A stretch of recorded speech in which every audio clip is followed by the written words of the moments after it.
Okay, so let's admit it, this is not your standard Rosh Hashanah sermon. Firstly, you're not going to watch it on Rosh Hashanah. I'm not going to be delivering this in front of a packed shul, unfortunately. And what other Rosh Hashanah sermon can I go from just nothing in the background to being in the shul and then being in New York City? And then, of course, with another click, I can be in Yerushalayim Yer HaKodesh. Yes, this is certainly not a year that we're used to. It's going to be a Rosh Hashanah that's different to every other Rosh Hashanah that we've experienced in the past. But I was hoping to share some words of inspiration, some words of encouragement, some words of reflection, and really words that I think have been speaking to me personally, and hoping that they will resonate with you as well.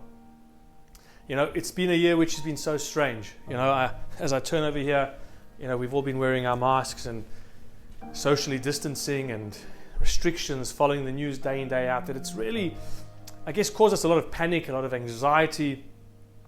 But it's also given us time to contemplate, to think, to try and sort of reassess our lives, to try and sort of evaluate the things that are important, things that are not so important.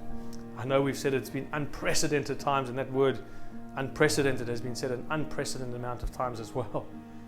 But something happened recently which, as I said, has impacted upon me in a way that has really made me rethink things, and hopefully I can share that with you as well in this virtual pre-Rosh Hashanah sermon. Just recently we had Father's Day, and my son Eli, little Eli, he's a gorgeous little kid, Canaan Hora. He made me a Father's Day gift. Now, they prepared, with the help of Rebbe and Sarah, they got me a nice mug and some other little things, but one of the things that Eli gave me, he took a piece of paper, obviously, and he took his pencils and his crayons and his coloring things, and he painted me a picture. Now, I have to say that this picture was probably something which truly warmed my heart. The minute he handed it to me, it just sort of melted. My heart melted.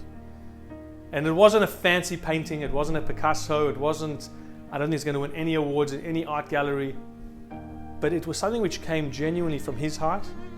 It said, Tati, it said, Father, Daddy, I care about you, I love you, and that's all that mattered at that moment.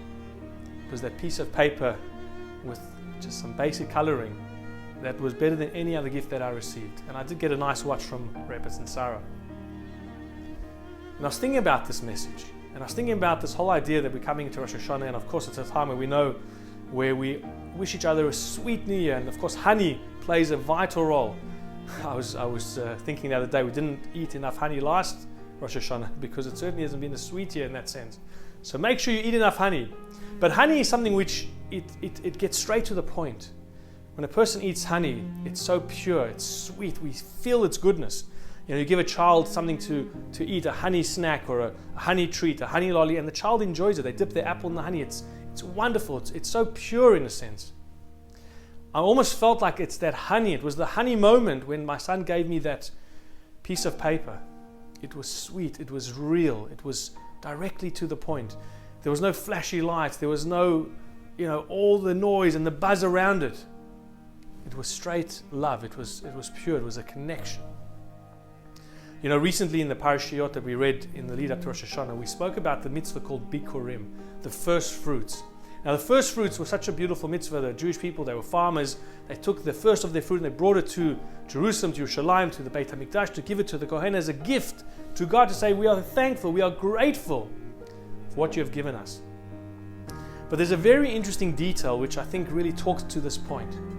One of the details is that it says that the rich person who came with a very fancy silver or golden baskets would give the fruit in the basket and they would take their baskets back. And obviously with these very expensive baskets, very fancy platters, sometimes you go out for dinner and you bring your dish with a very fancy dish and you want it back. You say, look, I'm giving you this dinner, we're happy to partake, but give us back the dish at the end.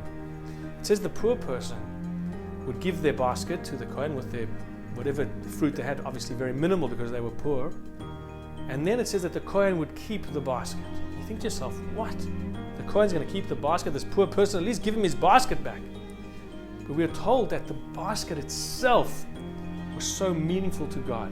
God said, I want the basket too. Why?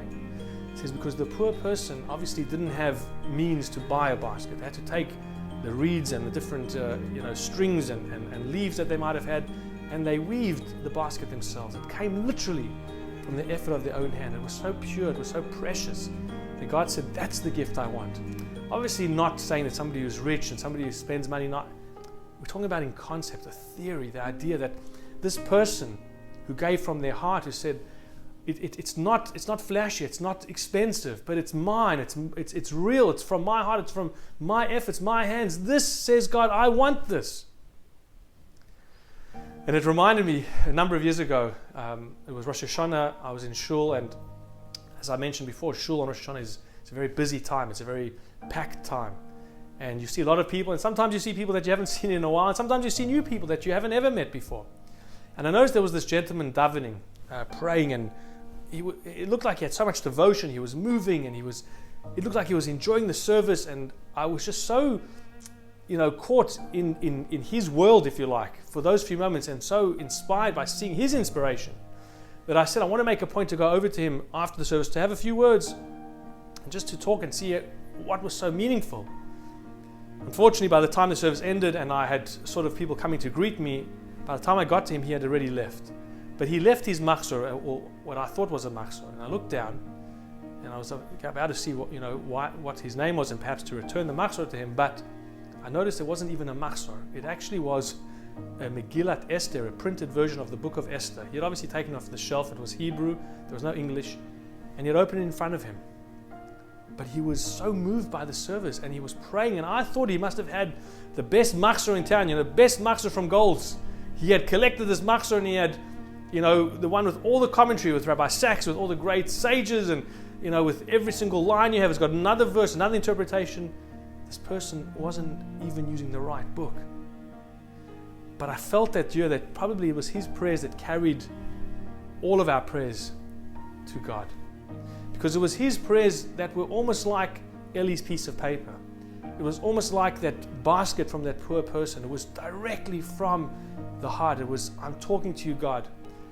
I'm talking to you without all the fancy things around me. As I said, without, a lot of us, it comes to Rosh Hashana, it comes to the holidays, it comes to our experience with Judaism, and we get so caught up in the bells and the whistles, as they say. Which machzor are you using? Do you have the nice shofar? Are you dressing nicely? What meal are you using? Stop. Let's find the honey. Let's find the real connection. And so in a way, I think this year, where a lot of us, especially here in Melbourne, will be at home, I know it's not what we want. It's not ideal. Of course, we can find inspiration at Shul, and hopefully we'll be in Shul next year and I can give you the sermon in person. But let's not squander the opportunity. Sitting at home, let's reevaluate our connection. Let's try and find those moments at home, those moments of this very simple piece of paper that's drawn with just crayons. Let's offer that to Hashem and say, God, we don't have anything fancy. We don't have a shul. We don't have the chazan singing his beautiful melodies. We don't have the rabbi sermonizing. We don't have all our friends, our neighbors, all of us gathering in shul, dressed beautifully. All we have is us and you.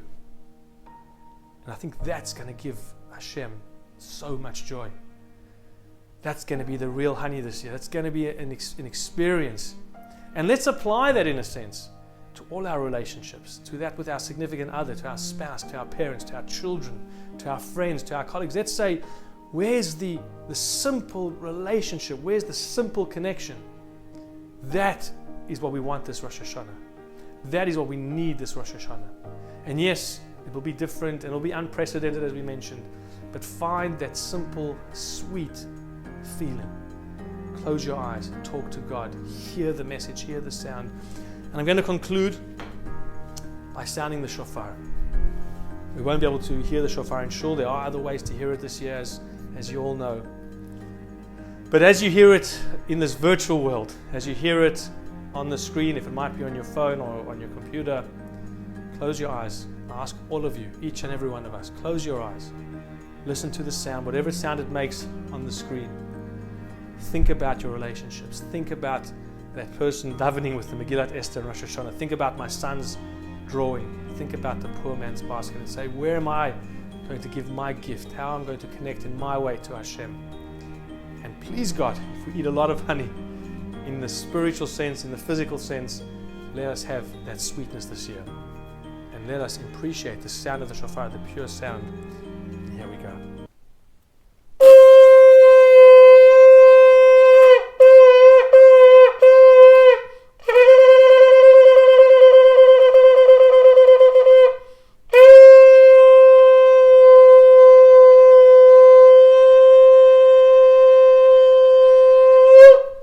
Shana Tova u'mituka.